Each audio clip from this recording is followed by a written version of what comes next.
আজকে আমাদের গোপন সূত্রের ভিত্তিতে আমাদের বাজলবাড়ি আউটপোস্টের ওসি শ্রী রিপন উচুই উনি খবর পান সকাল 8টা নাগাদ এই গাড়িটাকে আটক করা হয়।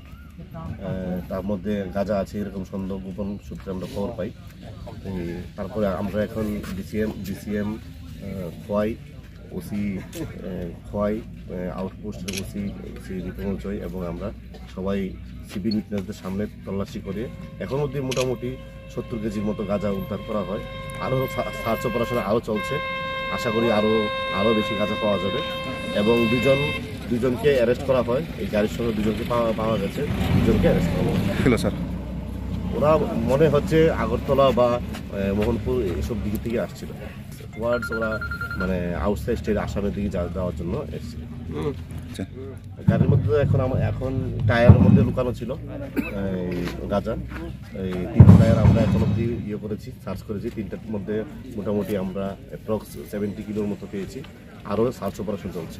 গাড়ি চালক বহিরাজ্যের, খুব সম্ভবত উনি বিহারের। আমাদের প্রাথমিক তদন্তে এসছে একজনের বাড়ি বিহার, দুজনের বাড়ি একজন হিমাচল, একজন বিহার। নাম আমরা পরে মানে সাবসিডিয়েন্টে আমরা জানিয়ে দেবো।